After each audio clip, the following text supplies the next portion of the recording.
दो भाई बहन थे। पिद्दी बहुत खर्चीले स्वभाव की थी।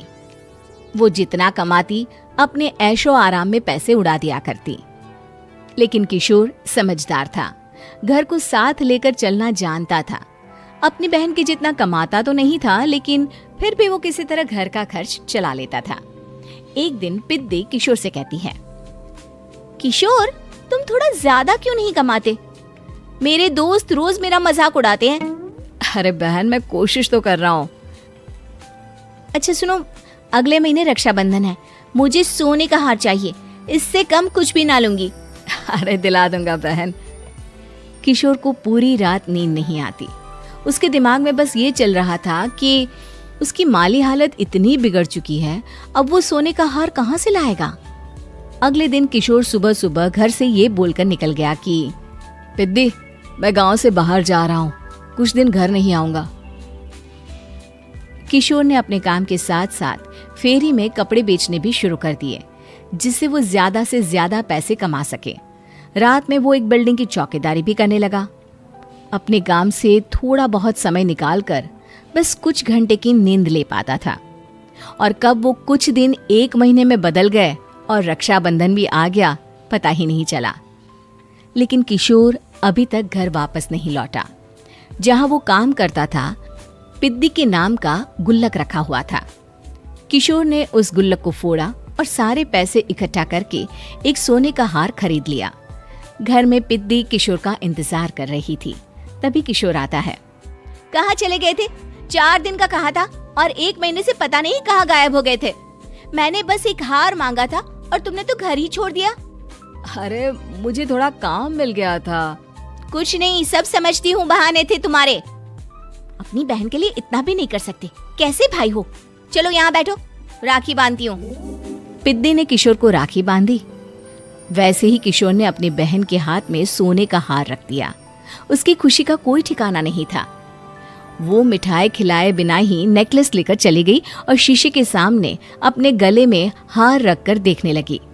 किशोर ने लड्डू उठाया और खुद ही खा लिया। ऐसे कई साल गुजर गए। एक दिन पिद्दी की नौकरी छूट गई। अब वो पूरी तरह किशोर पर डिपेंड हो गई थी। आए दिन किशोर को अपने महंगे महंगे शौक गिनाकर उससे पैसे मांगा करती थी। किशोर, कुछ पैसे देना, मुझे पार्लर जाना है। किशोर बिना कुछ बोले उसे पैसे दे देता। ये क्या, 500? अरे इतने में तो मुझे पार्लर में एंट्री मिलेगी बस। अच्छा, देता हूँ ना ज्यादा। अरे कैसे भाई हो, अपनी बहन के लिए इतना भी नहीं कर सकते।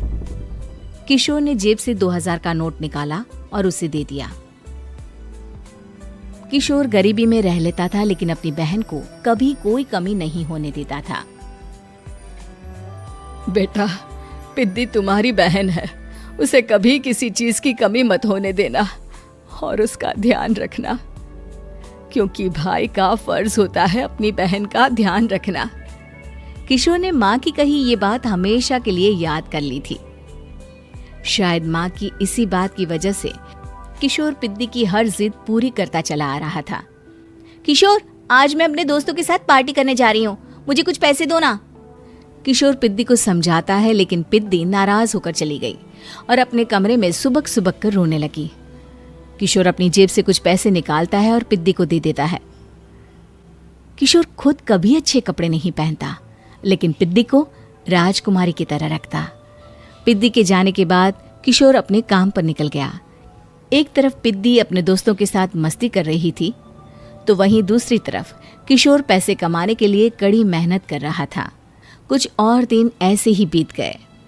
एक दिन पिद्दी एक लड़के को लेकर घर आई और उसे किशोर से मिलवाया।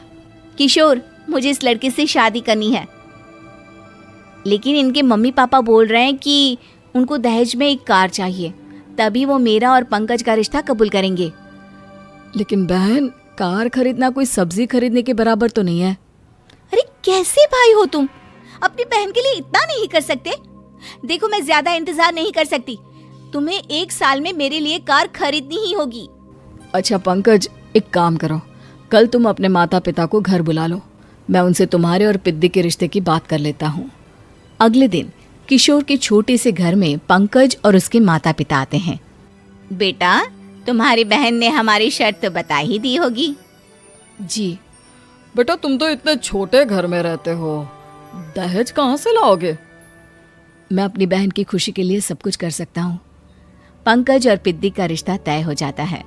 किशोर अब अपनी क्षमता से 4 गुना ज्यादा काम करने लगता है। सुबह सबके घरों में न्यूज़पेपर फेंकता, दिन में मजदूरी करता और रात में चौकीदारी करता। खूब मेहनत करके किशोर ने अपनी बहन की शादी के लिए पैसे जुटा लिए।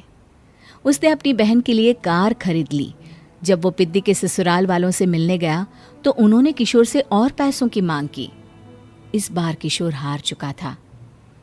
पिद्दी माफ करना, मैं तुम्हारी शादी उस लड़के से नहीं कर सकता। वो लालची लोग हैं, उन्हें सिर्फ पैसों से मतलब है। देखो किशोर, मैं पंकज से ही शादी करूंगी। क्योंकि पिद्दी ने तो किशोर की बात न मानने की जैसे कसम खा रखी थी। किशोर ने पंकज को घर बुलाया। पंकज, तुम अपने माता पिता को समझाते क्यों नहीं हो? भैया, वो हमारी शादी के लिए मान गए, मेरे लिए तो यही बहुत बड़ी बात है। हम एक काम कर सकते हैं, दहेज की रकम में से कुछ पैसे मैं आपको दे देता हूँ। अरे लेकिन समाज वाले क्या कहेंगे? अरे जब दुनिया को पता चलेगा तब ना।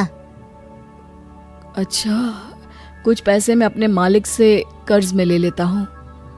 कुछ पैसे पंकज देता है, कुछ वो कर्जा लेता है और अपनी उम्र भर की कमाई वो अपनी बहन की शादी में लगा देता है। आखिर में पंकज और पिद्दी की शादी हो जाती है। पिद्दी की विदाई के बाद किशोर बिल्कुल अकेला पड़ जाता है। अब उसका कमाने में भी मन नहीं लगता। उधारी वाले रोज घर में आकर बैठ जाते हैं। अरे किशोर, अब तो पिद्दी की शादी को 5 साल हो गए, अब तो हमारा पैसा लौटा दो। चाचा, पिद्दी के जाने के बाद किसी भी काम में मन नहीं लगता। अरे तो हमारा पैसा कैसे वापस मिलेगा? जी, कुछ करता हूँ मैं। किशोर के ऊपर बहुत सा कर्जा चढ़ गया था, इसलिए उसने तय किया कि वो ये घर बेचकर सबके पैसे लौटा देगा। अगली सुबह शहर के किसी साहूकार को उसने अपना घर बेच दिया और सबके पैसे लौटा के वो गांव छोड़कर चला गया। पिद्दी ने शादी के बाद कभी अपने भाई का हाल तक नहीं पूछा। किशोर को फर्क नहीं पड़ता था, बस ससुराल में उसकी बहन खुश है ये जानकर उसे खुद की खुशी मिलती थी और ये सोचकर कि उसने माँ से किया हुआ वादा पूरा कर दिया।